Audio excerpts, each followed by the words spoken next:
Queridos amigos e amigas, muito boa noite. Estamos dando início ao programa Espiritismo e Vida neste domingo, dia 18 de agosto de 2024, em nossa série Estudo Sistematizado, quando semanalmente, aos domingos, às 20 horas, estamos fazendo um estudo do livro O Evangelho segundo o Espiritismo. Estamos no capítulo 23, Estranha Moral.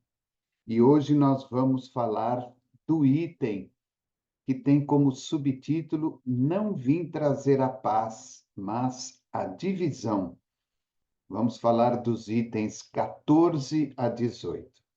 Quero lembrar a todos que na semana passada nós fizemos o comentário a respeito deste item, do capítulo 23, quando comentamos do item 9 ao item número 13, que tem este mesmo subtítulo, Não vim trazer a paz, mas a divisão. Lembramos naquela oportunidade que hoje quem daria a continuidade é o nosso querido companheiro Marcos Cuba, mas em virtude da gripe e de uma pequena inflamação na garganta, ele não pôde estar presente, e aí então nós remanejamos a data. Então, nós mesmos vamos dar continuidade a este estudo.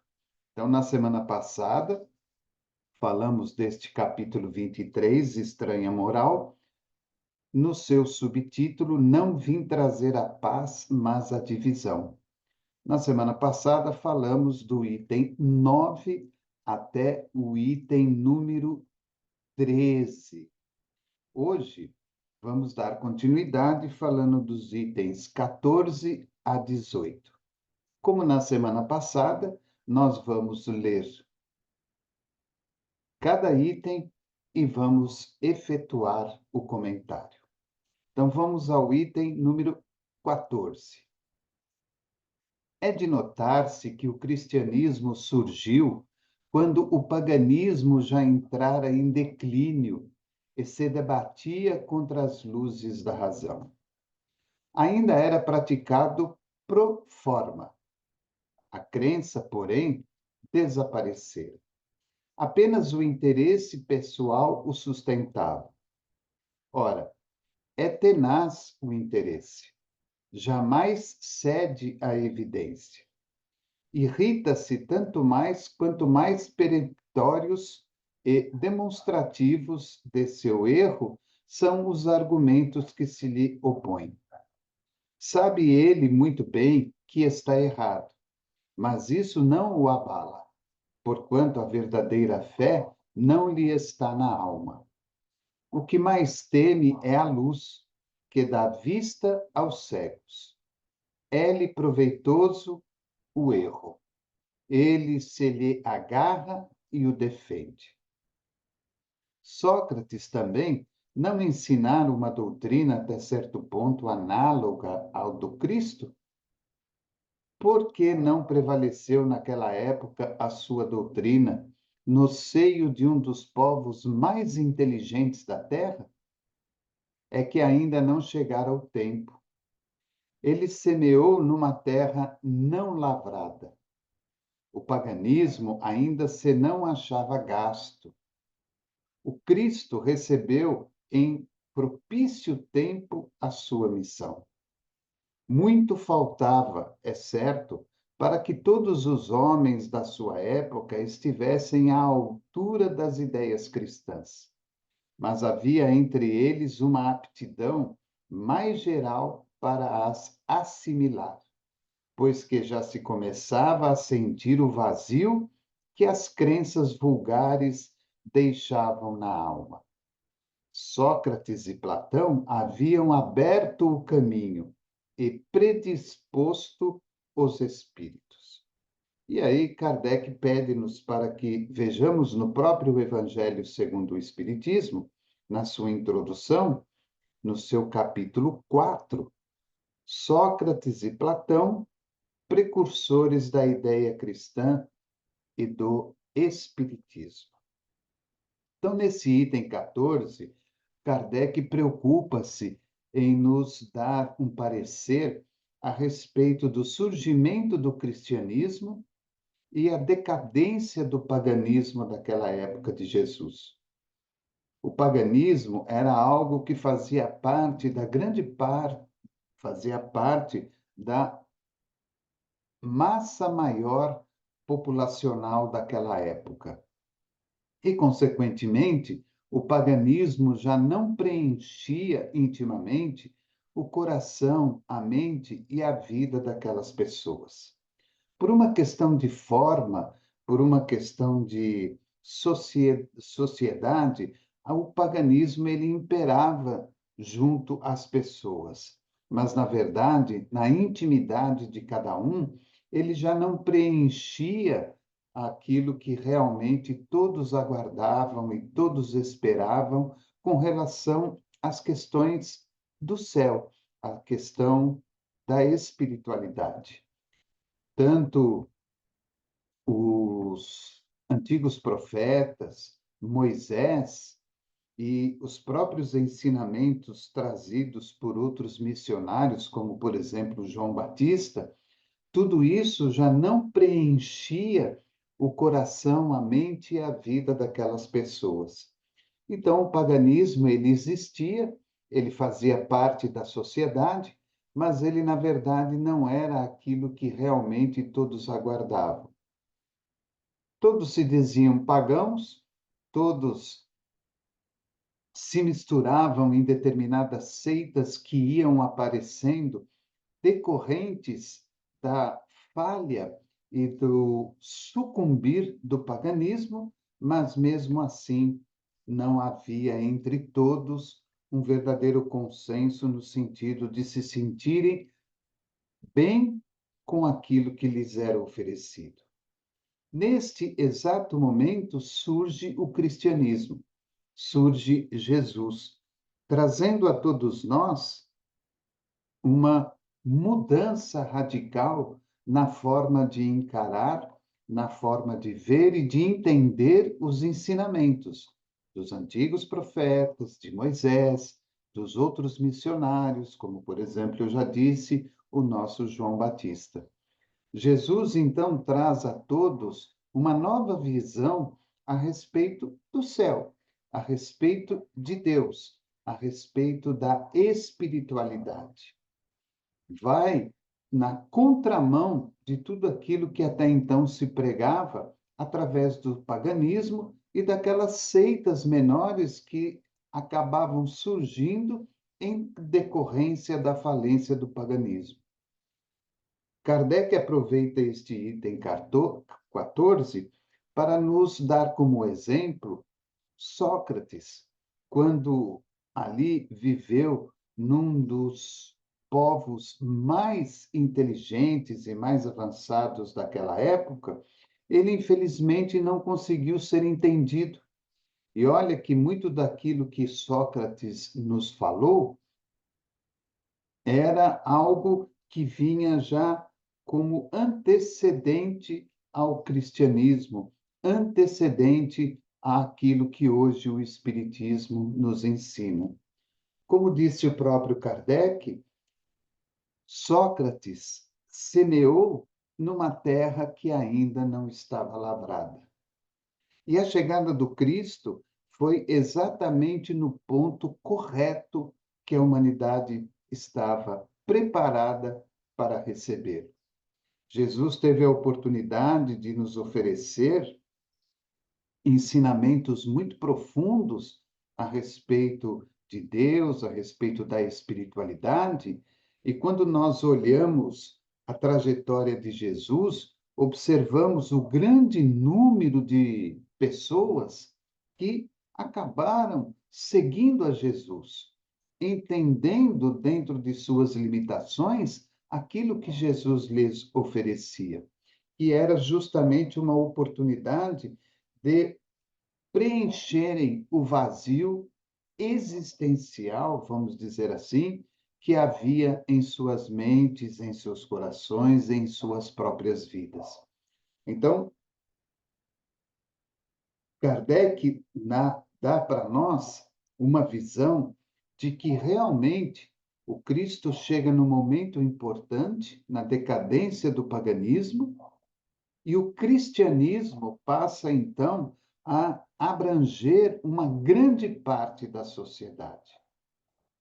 Só que, mesmo esta terra já estando lavrada para receber os ensinamentos do Cristo, como diz o próprio item, Jesus não veio trazer a paz, mas sim a espada.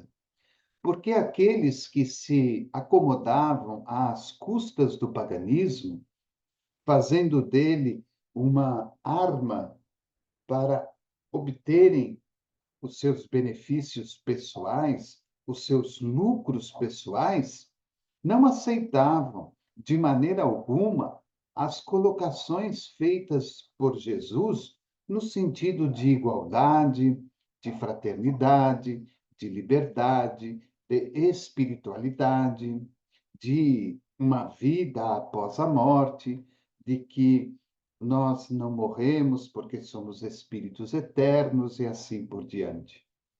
Então, mesmo tendo toda uma terra lavrada e Jesus vindo no momento certo para trazer a sua mensagem, há de se entender e há de se compreender que ele realmente não viria trazer a paz para todos, mas sim a espada, a divisão, como nós já explicamos no domingo passado. Vamos ver então o que Kardec nos fala no item 15. Infelizmente, os adeptos da nova doutrina não se entenderam quanto à interpretação das palavras do Mestre, veladas, as mais das vezes, pela alegoria e pelas figuras da linguagem. Daí o nascerem, sem demora, numerosas seitas, pretendendo todas possuir exclusivamente a verdade, e o não bastarem 18 séculos para pô-las de acordo. Olvidando o mais importante dos preceitos divinos, o que Jesus colocou por pedra angular do seu edifício e como condição expressa da salvação: a caridade, a fraternidade e o amor ao próximo, aquelas seitas lançaram anátema umas contra as outras, e umas contra as outras se atiraram, as mais fortes esmagando as mais fracas, afogando-as em sangue, aniquilando-as nas torturas e nas chamas das fogueiras. Vencedores do paganismo, os cristãos, de perseguidos que eram, fizeram-se perseguidores. A ferro e fogo foi que se puseram a plantar a cruz do Cordeiro sem mácula nos dois mundos. É fato constante que as guerras de religião foram as mais cruéis, mais vítimas causaram do que as guerras políticas. Em nenhumas outras se praticaram tantos atos de atrocidade e de barbárie. Cabe a culpa à doutrina do Cristo? Não. De certo que ela formalmente condena toda violência. Disse ele alguma vez a seus discípulos: Ide, matai, massacrai, queimai os que não crerem e como vós? Não. O que, ao contrário, lhes disse foi: todos os homens são irmãos e Deus é soberanamente misericordioso. Amai o vosso próximo, amai os vossos inimigos, fazei o bem aos que vos persigam. Disse-lhes outro sim: quem matar com a espada, pela espada perecerá. A responsabilidade, portanto, não pertence à doutrina de Jesus, mas aos que a interpretaram falsamente e a transformaram em instrumento próprio a lhes satisfazer as paixões. Pertence aos que desprezaram estas palavras, Meu reino não é deste mundo. Em sua profunda sabedoria, ele tinha a previdência do que aconteceria. Mas essas coisas eram inevitáveis, porque inerentes à inferioridade da natureza humana, que não podia transformar-se repentinamente. Cumpria que o cristianismo passasse por essa longa e cruel prova de 18 séculos para mostrar toda a sua força, visto que, malgrado todo o mal cometido em seu nome, ele saiu dela puro. Jamais esteve em causa. As invectivas sempre recaíram sobre os que dele abusaram. A cada ato de intolerância, sempre se disse: se o cristianismo fosse mais bem compreendido e mais bem praticado, isso não se daria. Nesse item 15, a gente então verdadeiramente entende o porquê que Kardec coloca neste subtítulo: não vim trazer a paz, mas a espada. Porque, na realidade,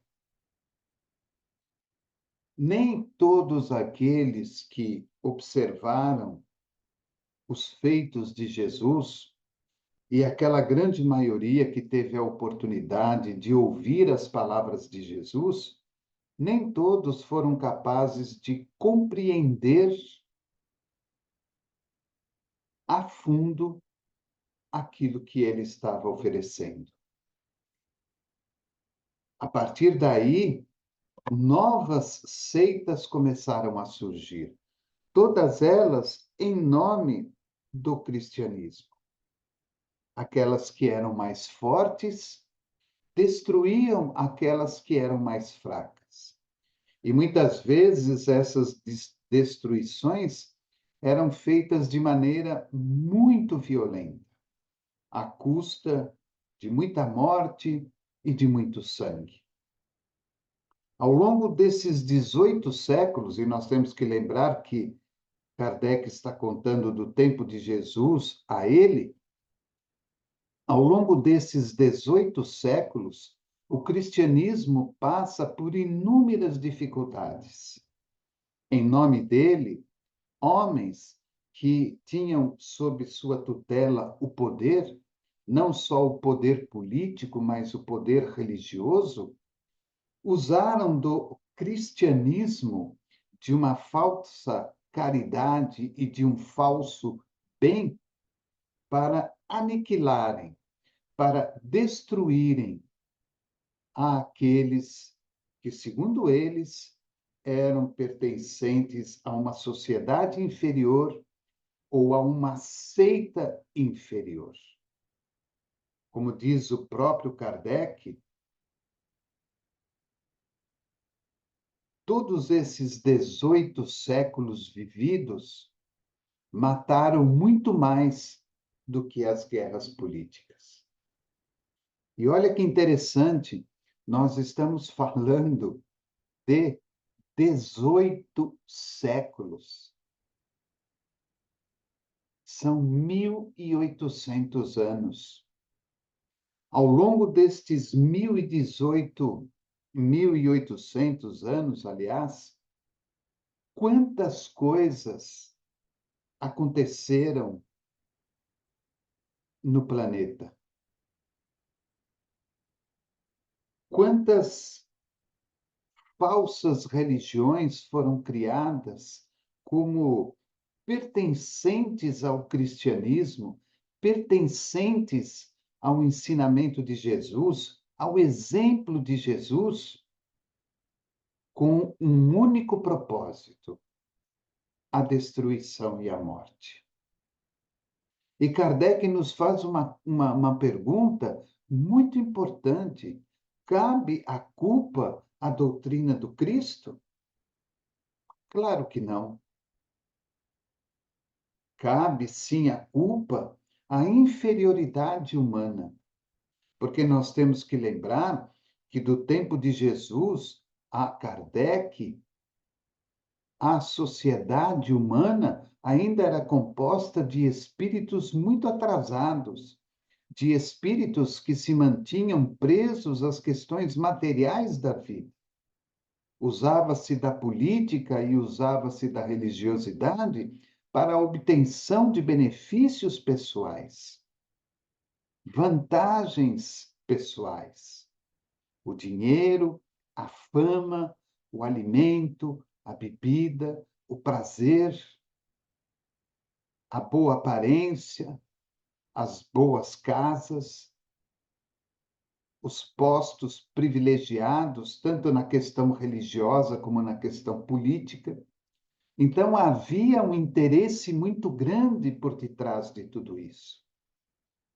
Quantos cristãos foram mortos nos circos, presos às cruzes, muitas vezes servindo de tocha humana para iluminar caminhos? Quantas guerras religiosas aconteceram em nome do cristianismo? Todas elas provocadas pela nossa própria ignorância, pelo próprio desentendimento do ser humano com relação àquilo que Jesus havia deixado como o exemplo máximo da sua doutrina: a caridade, a fraternidade e o amor ao próximo. E todos aqueles que se prestavam a seguir por este caminho, muitas vezes eram taxados de fanáticos, de subversivos, e então eram eliminados, porque, na verdade, eram uma causa de preocupação àqueles que dominavam. Os pais da igreja, aqueles que transformaram o cristianismo em algo muito perverso, esses sim seriam os grandes responsáveis, juntamente com o meio político, por tudo aquilo que se causou de morte e de destruição em virtude do mau entendimento e da má compreensão dos ensinamentos do cristianismo. E vejam que interessante, neste próprio item número 15, Kardec mostra-nos que, em momento algum da trajetória de Jesus, ele pede aos discípulos que eles fizessem algo que fosse contrário à caridade, à fraternidade e ao amor ao próximo. Jesus fala de uma maneira muito clara a todos eles: todos os homens são irmãos e Deus é soberanamente misericordioso. Amai o vosso próximo, amai os vossos inimigos, fazei o bem aos que vos persigam. E em determinado instante nós nos lembramos disso e falamos disso na semana anterior, quando ele diz a Pedro: quem matar com a espada, pela espada perecerá. E isso não é um sinal de castigo, mas é um sinal que nos faz lembrar aquela transformação daquele momento em que nós vivíamos a lei do olho por olho, dente por dente, olho por olho e dente por dente, dente por dente. E começamos a adentrar, pela compreensão da espiritualidade, a um novo processo, que é a lei de causa e efeito. Ou seja, tudo aquilo que causo terá um efeito hoje, amanhã ou daqui a algum tempo. E eu serei o responsável em ajustar esse efeito para que a harmonização e o equilíbrio volte a reinar, não só na minha vida, mas na vida de todos aqueles que estão envolvidos. Quando Jesus fala a todos que meu reino não é deste mundo, criando uma incompreensão muito profunda, principalmente para aqueles que o julgavam, Jesus não estava querendo dizer de maneira nenhuma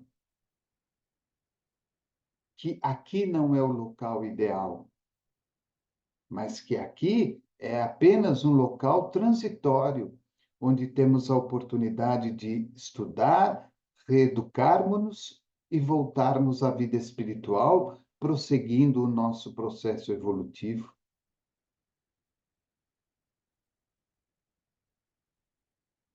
Jesus, Kardec também lembra disso, a cada ato de intolerância, sempre se dizia: se o cristianismo fosse mais bem compreendido e mais bem praticado, isso não se daria. E é interessante lembrar que, de Kardec até os dias de hoje, ainda encontramos no seio da nossa sociedade as guerras chamadas de guerras santas, que são feitas em virtude da religião.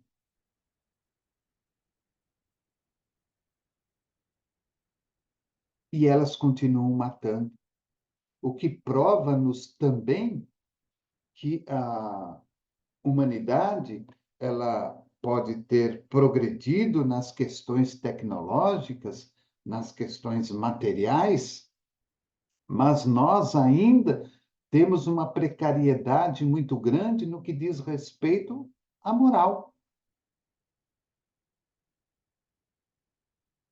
Conhecemos de uma maneira muito mais profunda e de uma maneira muito mais abrangente os atos e os ensinamentos de Jesus, o cristianismo.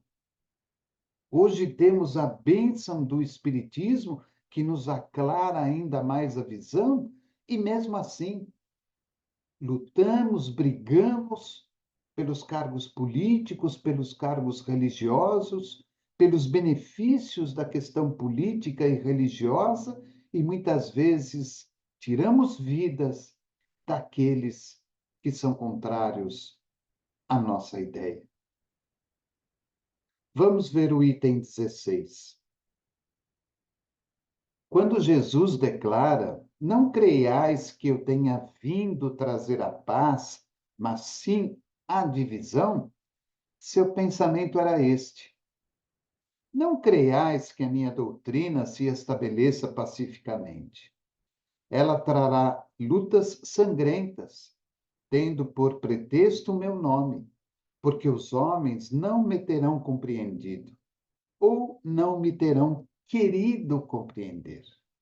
Os irmãos, separados pelas suas respectivas crenças, desembainharão a espada, um contra o outro, e a divisão reinará no seio de uma mesma família, cujos membros não partilhem da mesma crença. Vim lançar fogo à terra para expungi-la dos erros e dos preconceitos. Do mesmo modo que se põe fogo a um campo para destruir nele as ervas más. E tenho pressa de que o fogo se acenda, para que a depuração seja mais rápida, visto que do conflito sairá triunfante a verdade. À guerra sucederá a paz, ao ódio dos partidos, a fraternidade universal, às trevas do fanatismo, a luz da fé esclarecida. Então, quando o campo estiver preparado, eu vos enviarei o Consolador, o Espírito de verdade, que virá restabelecer todas as coisas. Isto é, que, dando a conhecer o sentido verdadeiro das minhas palavras, que os homens mais esclarecidos poderão enfim compreender. Porá termo à luta fratricida que desune os filhos do mesmo Deus.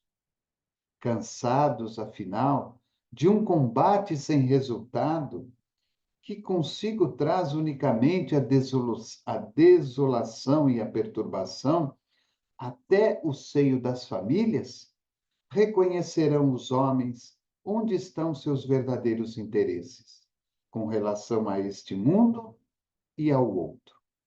Verão de que lado estão os amigos e os inimigos da tranquilidade deles. Todos então se porão sob a mesma bandeira, a da caridade, e as coisas serão restabelecidas na terra, de acordo com a verdade e os princípios que vos tenho ensinado. Kardec, então, de uma maneira muito iluminada, agora oferece-nos um verdadeiro esclarecimento com relação a esse item. Não creiais que tenha vindo eu trazer a paz, mas sim a divisão. Claro que temos que contar aí com a capacidade intelectual de Kardec, mas a gente percebe pela mensagem, que vou fazer até questão de repeti-la, o quanto ela, com certeza, foi inspirada pelos benfeitores espirituais ou até mesmo pelo Espírito de verdade. Nós observamos nos dias de hoje o quanto é difícil as mudanças na nossa vida e naquilo que está ao nosso lado. O quanto nós muitas vezes sofremos quando temos que realizar modificações e transformações no contexto da nossa vida cotidiana ou até mesmo na nossa vida particular. Toda transformação, toda mudança requer, muitas vezes, desajustes, insatisfações por parte de outras pessoas.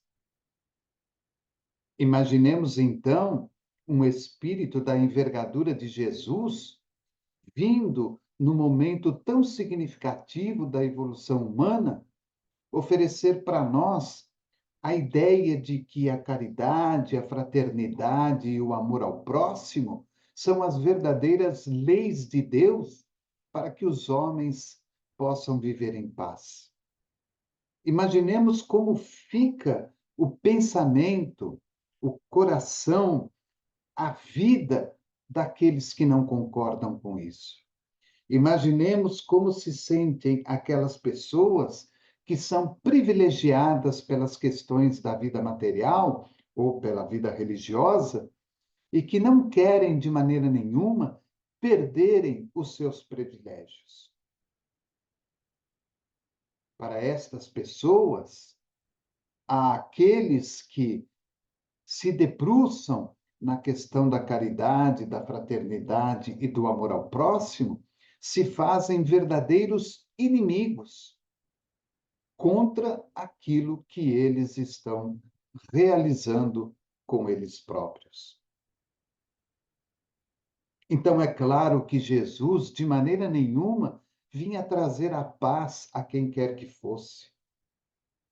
Haveria, sim, discórdia, desunião, haveria, sim, várias seitas decorrentes do cristianismo, cada uma delas com uma ideia diferente, porque muitas das pessoas que viveram aquela época não entenderam Jesus. Outros não quiseram entender Jesus.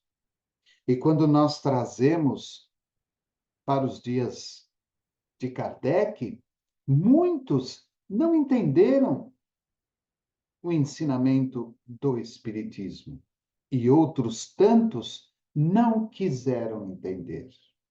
Quando olhamos para o dia de hoje, onde várias religiões fazem parte do mundo, muitas delas umas contra as outras, transformando tudo isso em uma verdadeira guerra santa, em nome de Deus, em nome da tal religião, sabemos perfeitamente que grande parte não entendeu ainda o ensinamento de Jesus. Outros não querem entender, porque continuam com o mesmo pensamento lá do tempo de Kardec e do tempo de Jesus. Não querem perder os seus privilégios. E como eu disse, eu vou repetir bem devagar esta linda mensagem escrita por Kardec, mas com certeza inspirada pela espiritualidade.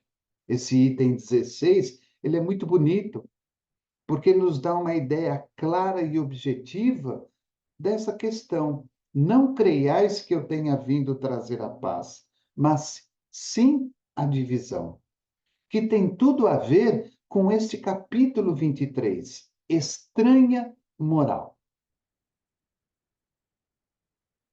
onde vamos ao templo religioso, oramos, criamos uma aparência externa de santificação, mas na realidade, na vida comum, somos totalmente contrário àquilo que demonstramos lá dentro do templo religioso.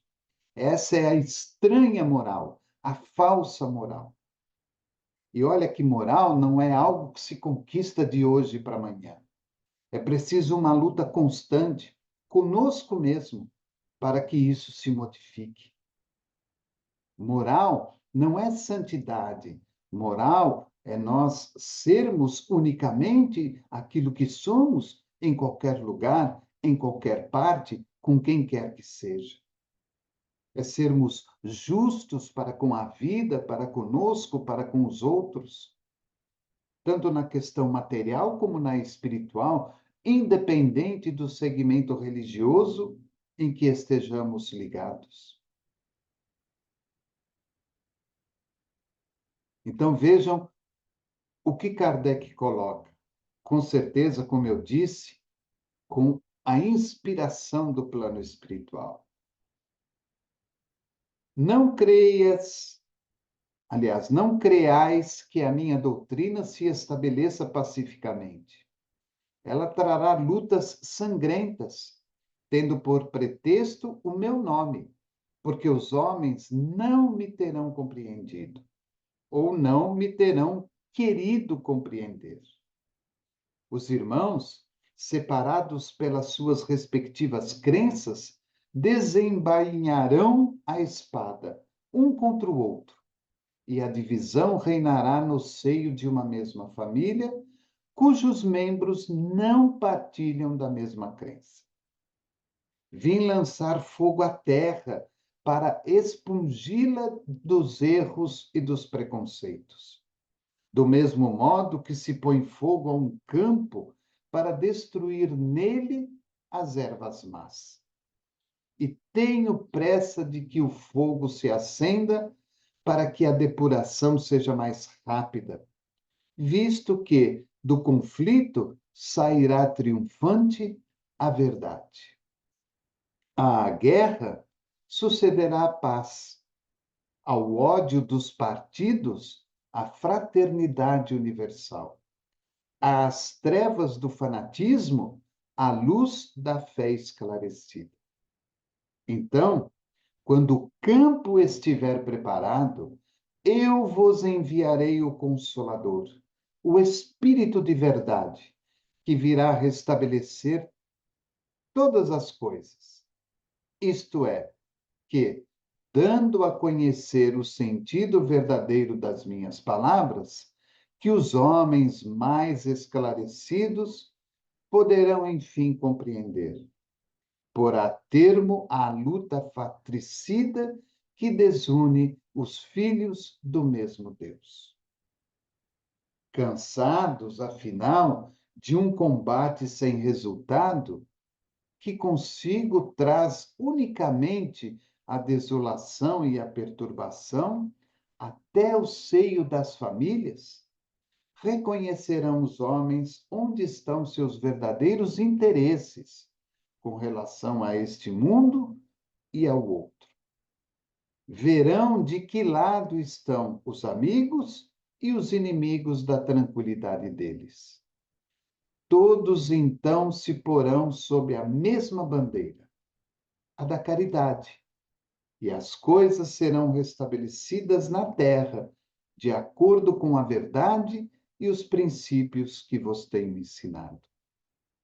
É claro que nós não podemos garantir, porque Kardec não escreve isso neste item, mas observamos que é uma mensagem, talvez, do próprio Espírito de verdade, falando-nos a respeito do Consolador prometido por Jesus. Eu vos enviarei o Consolador, o Espírito de verdade, que virá restabelecer todas as coisas. E a gente observa que, com a chegada do Espiritismo, passamos a ter um conceito completamente diferente a respeito da vida, a respeito da espiritualidade, a respeito deste mundo e do chamado mundo espiritual.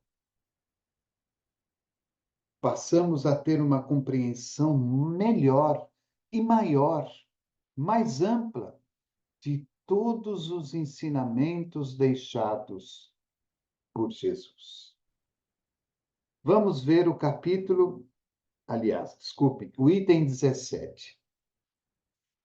O Espiritismo vem realizar, na época prevista, as promessas do Cristo. Entretanto, não o pôde fazer sem destruir os abusos.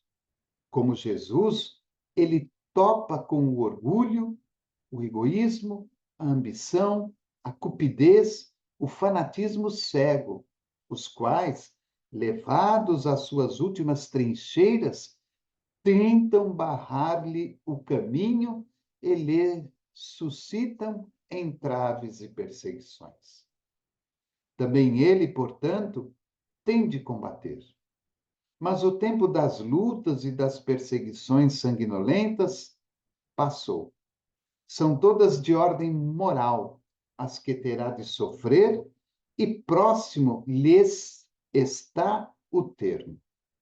As primeiras duraram séculos, estas durarão apenas alguns anos, porque a luz, em vez de partir de um único foco, irrompe de todos os pontos do globo e abrirá mais de pronto os olhos aos cegos. A previsão futurista, otimista e esperançosa de Kardec. O Espiritismo chega como este consolador prometido, com a mensagem de abertura no Evangelho segundo o Espiritismo, do Espírito de verdade, dizendo para nós que a partir dali, tudo aquilo que se era previsto pelo próprio Cristo vinha ao nosso encontro.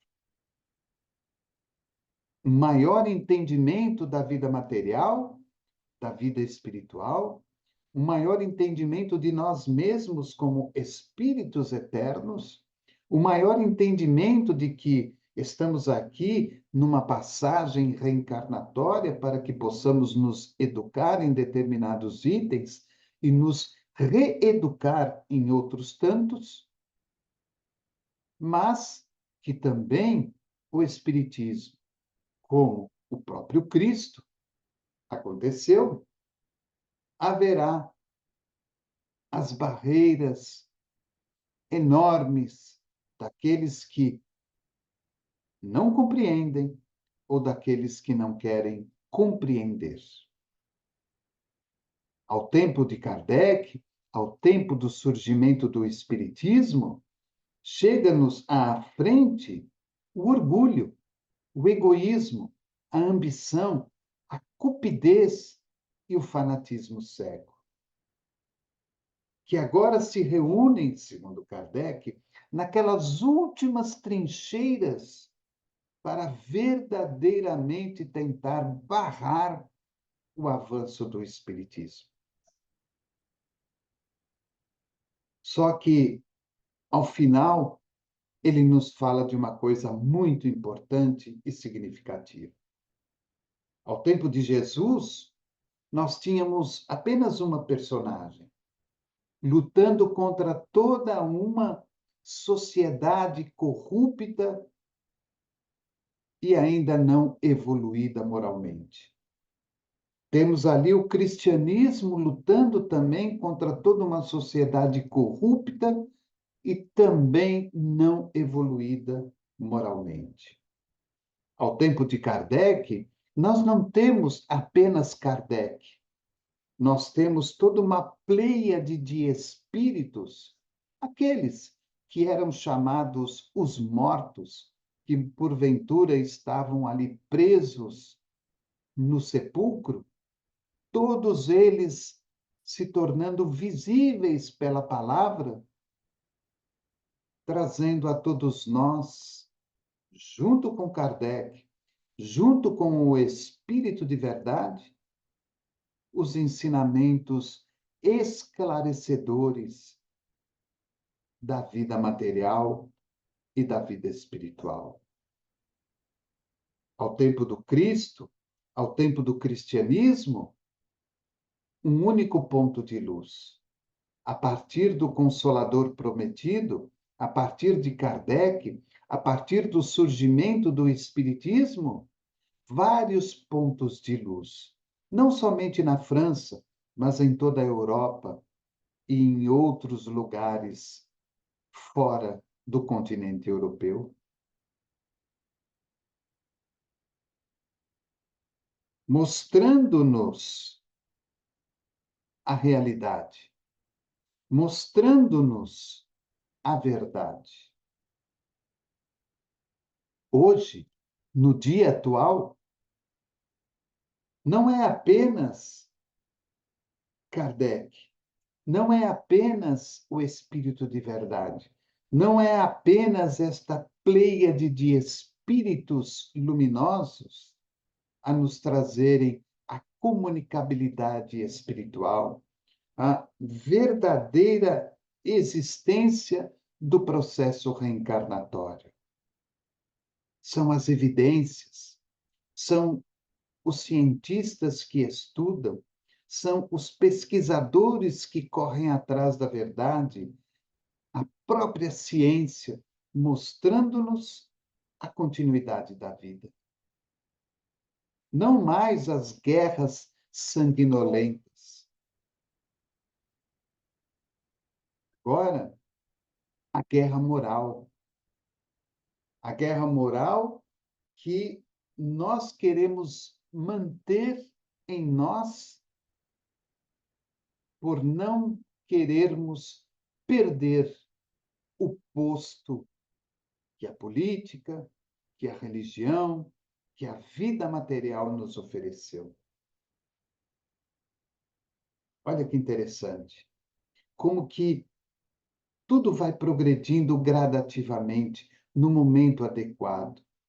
A espiritualidade superior, aquela divina, aquela que tem sob responsabilidade tutelar a um planeta como o nosso, não age por impulso, não age pelo sentimento ou por questões de favorecer aqui ou ali.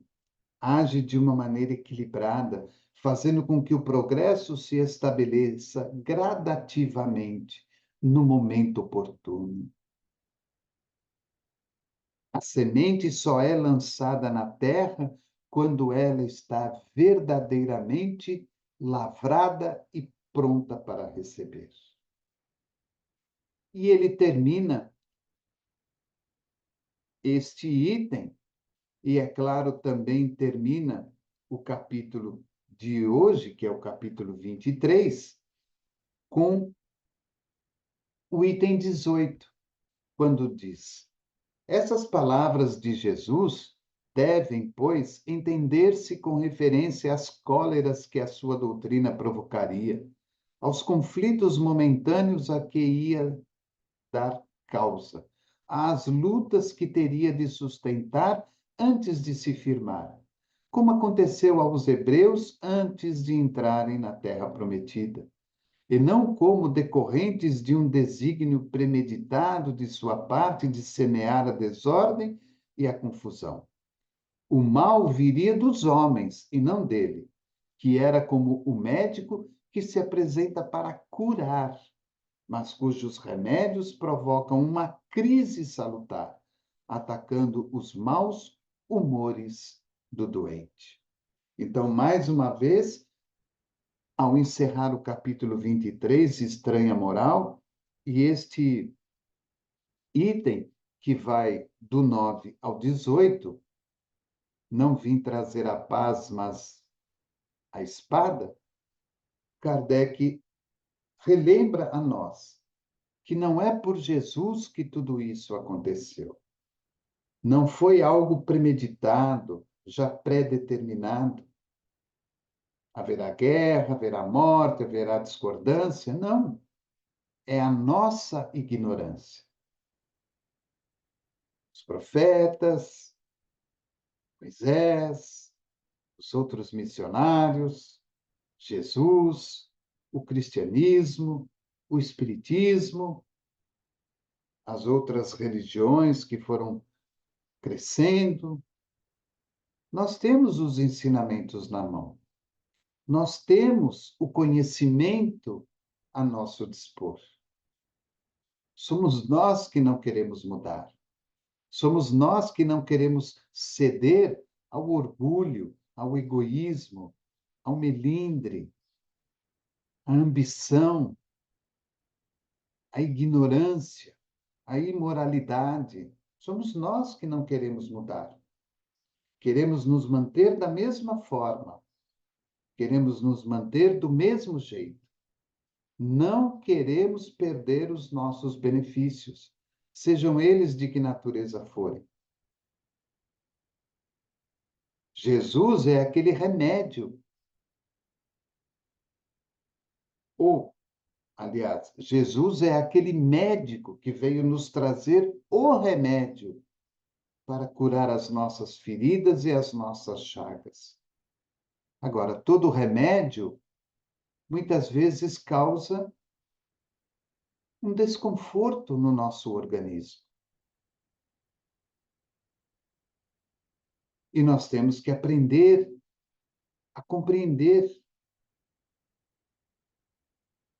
esses contratempos que o remédio nos oferece. Queremos amar, mas temos que aprender a perdoar.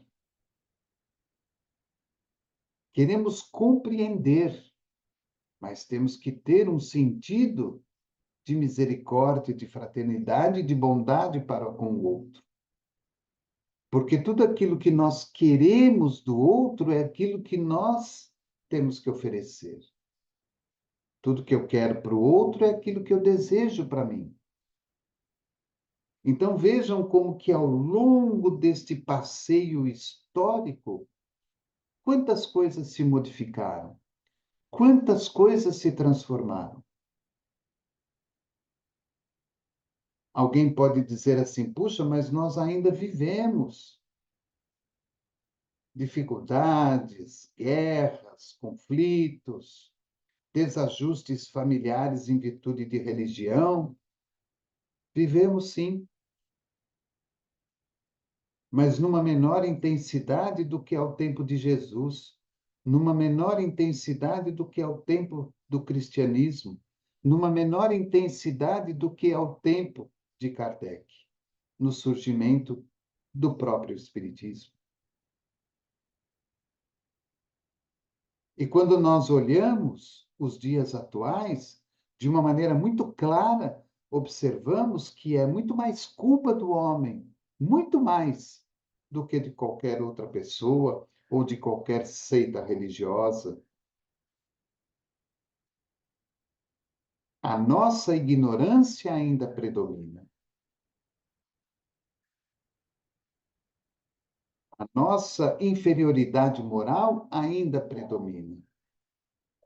Nós vamos nos deparar ainda com a fraternidade verdadeira. Mas será preciso ainda algumas encarnações para que possamos mudar e transformar tudo isso.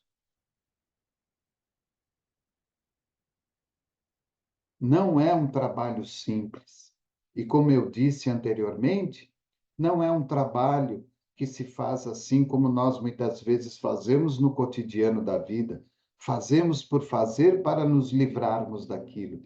A espiritualidade não age desta forma. Ela prepara a terra, ela lavra a terra, para depois, sim, jogar a semente. Porque ela terá certeza de que aquela semente trará resultados.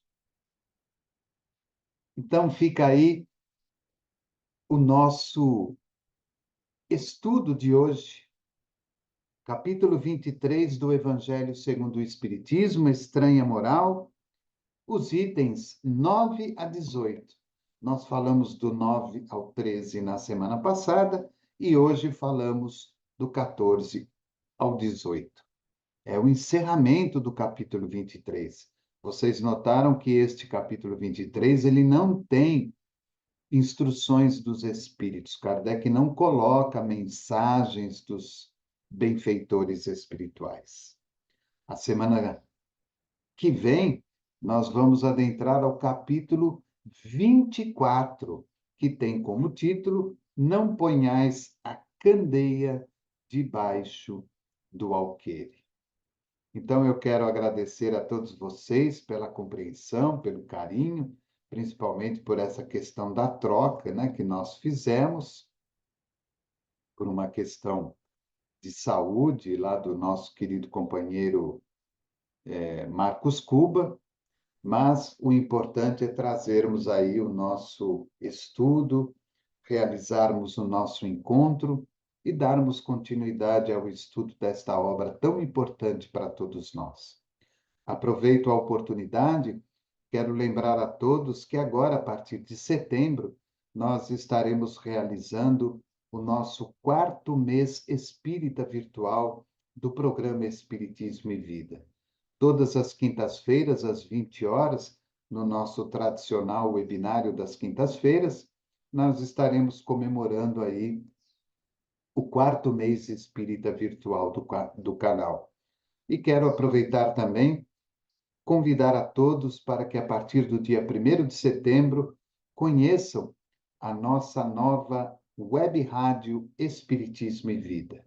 Agora temos uma nova rádio, um novo provedor, um novo site com seu novo endereço e também um novo aplicativo no Google Play para Android. Então, setembro será um mês muito especial para todos nós, na comemoração do mês espírita, como também na reinauguração da Web Rádio Espiritismo e Vida. Quero agradecer pela sua parceria, pelo seu carinho, pela sua ajuda, divulgando aí o nosso canal, divulgando o nosso trabalho, sempre muito simples, sempre muito humilde, mas é um trabalho que nós procuramos levar a todos, como os demais companheiros que fazem parte, né, da nossa equipe de cada um dos dias, sempre procurando levar a verdadeira essência da doutrina espírita, aquilo que verdadeiramente nós temos que conhecer da doutrina espírita e do Evangelho de Jesus. Desejo a você um bom final de domingo, uma semana abençoada, de muita luz, de muita paz, de muita alegria e saúde para você, para a sua família, para o seu lar, para o seu trabalho e para toda a sua caminhada. Programa Espiritismo e Vida, simples, objetivo, constante. Um forte abraço e até o próximo encontro.